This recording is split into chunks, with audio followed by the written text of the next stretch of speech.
Hay historias económicas que parecen, bueno, sacadas de una película. Y la de Chile en los años 20 es una de esas. Una economía que despega como un cohete para luego, bueno, estrellarse de la forma más espectacular que se pueda pensar. Es la historia de un milagro que se convirtió en un colapso, y todo en menos de una década. A ver, ¿cómo es posible? ¿Cómo una economía puede crecer a un ritmo tan pero tan vertiginoso y de un momento a otro convertirse en una de las más golpeadas del mundo por la Gran Depresión? La pregunta es, ¿qué pasó ahí? Para entenderlo, vamos a tener que retroceder un poco en el tiempo. Esta historia es una auténtica montaña rusa, y el ascenso fue, la verdad, muy claro. Todo arranca por ahí de 1925, con una nueva constitución y el famoso patrón oro, que prometían, sobre todo, estabilidad. 2 años después, en el 27, llega el presidente Ibáñez y, digamos, pisa el acelerador a fondo con un programa gigante de obras públicas. Para 1929, Chile estaba en la cima, parecía imparable. Pero, siempre hay un pero, ¿no? En octubre de ese mismo año, el crack de Wall Street lo cambia todo, y empieza la caída libre. Y para 1932, el viaje había terminado, un colapso total. Ese es el recorrido que vamos a desglosar.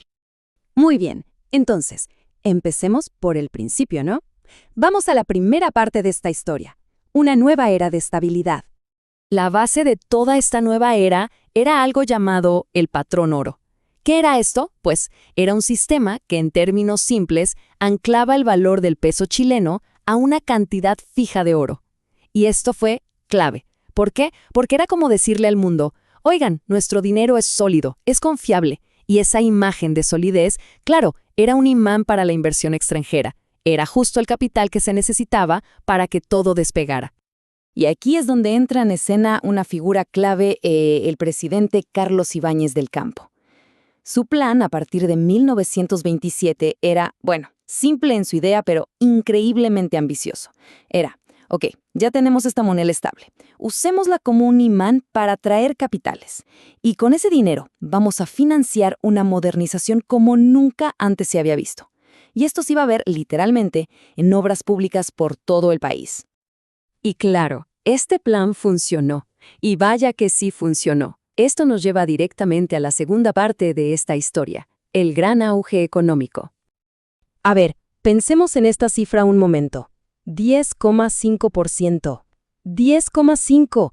Ese fue el crecimiento promedio y anual de la economía chilena entre 1927 y 1929. O sea, no estamos hablando de un simple crecimiento. Esto es una explosión económica en toda regla. Un auténtico boom.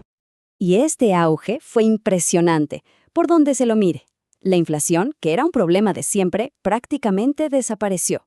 Se construían carreteras, puentes, escuelas, la infraestructura se expandía por todas partes. La agricultura, la minería, todo florecía.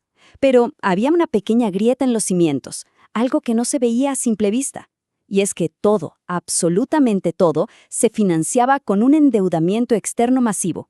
Una vulnerabilidad que estaba ahí, latente, y que estaba a punto de volverse catastrófica. Para que nos demos una idea de la escala de esta expansión, miremos el campo.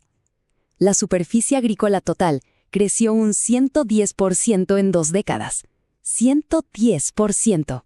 Pero lo más loco es que algunos cultivos, como las lentejas, se expandieron casi un 4.000%. No es un error, 4.000. Esto nos habla de una expansión agrícola brutal, a un ritmo que simplemente nunca antes se había visto. Y mientras pasaba todo eso en el campo, la minería, que era el motor tradicional de Chile, iba a toda máquina. El cobre y el salitre, ayudados por nueva tecnología y unos precios internacionales que estaban por las nubes, se exportaban como nunca antes. En ese momento, la economía chilena estaba en su apogeo. Estaba completamente conectada al mundo y, por lo tanto, también completamente dependiente del pulso mundial. Y entonces, la música paró. La fiesta se acabó. De golpe. Entramos en la tercera parte, la llegada de una crisis, que vino de afuera. Hay una frase que es clave para entender todo lo que pasó, y dice así. Desde el punto de vista chileno, la gran crisis de 1930 fue un proceso completamente importado. ¿Qué quiere decir esto? Pues que la tormenta no se formó en casa, no. Llegó desde afuera y llegó con una fuerza arrolladora. El detonante, claro, fue el famoso crack de Wall Street en octubre de 1929. Eso desató lo que se describe como una tempestad internacional. De repente, el crédito se secó, el comercio mundial se derrumbó, los precios de las materias primas, como el cobre y el salitre, cayeron en picada. La fiesta, como dijimos, había terminado, oficialmente. Y esto nos lleva a la cuarta parte, y aquí vamos a ver la verdadera y brutal magnitud del colapso. Este gráfico es devastador. Muestra que en 1929 Chile exportaba unos 278 millones de dólares. 3 años más tarde, en 1932, esa cifra se había desplomado a solo 35 millones. Estamos hablando de una caída de casi el 90%. Para una economía que dependía tanto de sus exportaciones, esto no fue un golpe, fue un golpe mortal.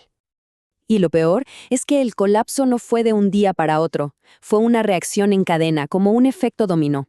La primera ficha en caer, lógicamente, fue la minería, el sector que vendía al exterior. El golpe fue inmediato. Unos 10 meses después, cayó la siguiente ficha, la industria nacional. Y finalmente, la última pieza en pie, la construcción, que se mantenía a flote gracias al gasto del gobierno, se derrumbó en junio de 1931, cuando se acabaron los préstamos de afuera. Un efecto dominó que al final paralizó toda la economía.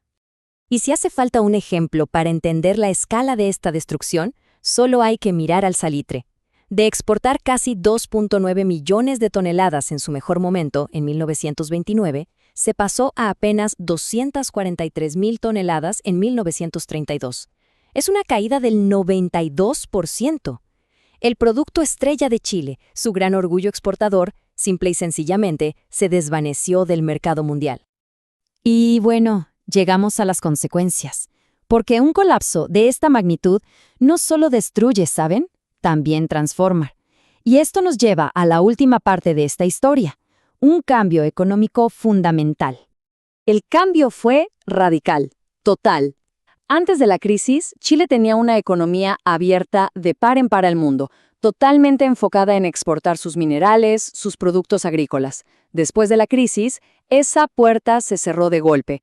El país se vio forzado a cerrarse, a mirar hacia adentro, a empezar a construir una industria local para poder reemplazar todo lo que ya no podía importar.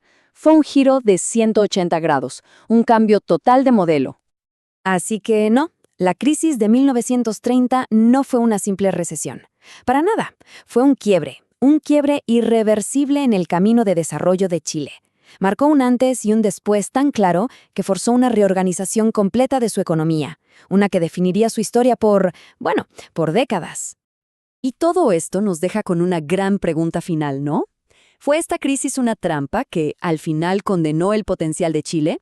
¿O fue más bien el catalizador que lo obligó a forjar un camino completamente nuevo, uno hacia la autosuficiencia industrial?